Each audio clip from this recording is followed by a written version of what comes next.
Welcome to the Transitions Daily podcast. Transitions Daily is an online recovery group that offers a daily distribution of popular recovery resources accompanied by a secret Facebook group for discussion. We hope you enjoy today's readings. This is Transitions Daily for February 14th, read by Sarah M. from Pittsburgh, Pennsylvania. AA Thoughts for the Day. Results. We found that as soon as we were able to lay aside prejudice and express even a willingness to believe in a power greater than ourselves, we commenced to get results, even though it was impossible for any of us to fully define or comprehend that power, which is God. Alcoholics Anonymous, page 46. Thought to consider. God seldom becomes a reality until God becomes a necessity. AA acronyms. GIFT. God is forever there. Just for today. Overseas from The Three Legacies of Alcoholics Anonymous. Maybe AA was just a Yankee gadget that would be no good for Ireland, England, Holland, Scandinavia, Australia, and the Pacific. Since their countries were so different, maybe their alcoholics were different too. Will AA work in our cultures? They asked. We became heavily involved in correspondence, much helped by our American members in New York who could translate for us. We searched out and briefed AA travelers going abroad. Gradually, headway was made. It was a long time, however, before we knew for sure that AA could cross the barriers of distance, race, creed, and language. But today, 1957, the AA map shows our society in more than 70 countries and the U.S. possessions. Alcoholics Anonymous Comes of Age, page 200. Daily Reflections. Expectations versus demands. Burn the idea into the consciousness of every man that he can get well regardless of anyone. The only condition is that he trust in God and clean house. Alcoholics Anonymous, page 98. Dealing with expectations is a frequent topic at meetings. It isn't wrong to expect progress of myself, good things from life, or decent treatment from others. Where I get into trouble is when my expectations become demands. I will fall short of what I wish to be, and situations will go in ways I do not like, because people will let me down sometimes. The only question is, what am I going to do about it? Wallow in self-pity or anger? Retaliate and make a bad situation worse? Or will I trust in God's power to bring blessings on the messes in which I find myself? Will I ask Him what I should be learning? Do I keep on doing the right things I know how to do no matter what?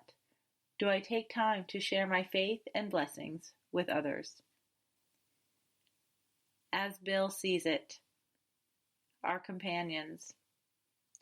Today, the vast majority of us welcome any new light that can be thrown on the alcoholic's mysterious and baffling malady. We welcome new and valuable knowledge, whether it issues from a test tube, from a psychiatrist's couch, or from revealing social studies. We are glad of any kind of education that accurately informs the public and changes its age-old attitude toward the drunk. More and more we regard all who labor in the total field of alcoholism as our companions on a march from darkness into light. We see that we can accomplish together what we could never accomplish in separation and in rivalry. From the Grapevine, March 1958. Big Book Quote. We are careful never to show intolerance or hatred of drinking as an institution. Experience shows that such an attitude is not helpful to anyone. Every new alcoholic looks for this spirit among us and is immensely relieved when he finds we are not witch-burners. A spirit of intolerance might repel alcoholics whose lives could have been saved had it not been for such stupidity. Alcoholics Anonymous, Working with Others, page 103. 24 hours a day. AA Thought for the Day. After that first drink, we had a single-track mind. It was like a railroad train. The first drink started it off, and it kept going on the single track until it got to the end of the line, drunkenness. We alcoholics knew this was the inevitable result when we took the first drink, but we still couldn't keep away from liquor. Our willpower was gone. We had become helpless and hopeless before the power of alcohol. It's not the second drink or the 10th drink that does the damage. It's the first drink. Will I ever take that first drink again? Meditation for the day. I must keep a time apart with God every day. Gradually, I will be transformed mentally and spiritually.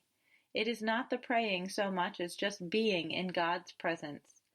The strengthening and curative powers of this I cannot understand, because such knowledge is beyond human understanding, but I can experience them. The poor, sick world would be cured if every day each soul waited before God for the inspiration to live aright. My greatest spiritual growth occurs in this time apart with God. Prayer for the day. I pray that I may faithfully keep a quiet time apart with God. I pray that I may grow spiritually each day. Hazelden Foundation, P.O. Box 176, Center City, Minnesota, 55012. I'm Sarah, and I'm an alcoholic. We hope you enjoyed today's readings. You can also receive Transitions Daily via email and discuss today's readings in our secret Facebook group. So for more information, go to dailyaaemails.com today. Other than the 24 hours a day reading, unless otherwise specified, all quotes copyright Alcoholics Anonymous World Services, Inc., 1952 through 2001.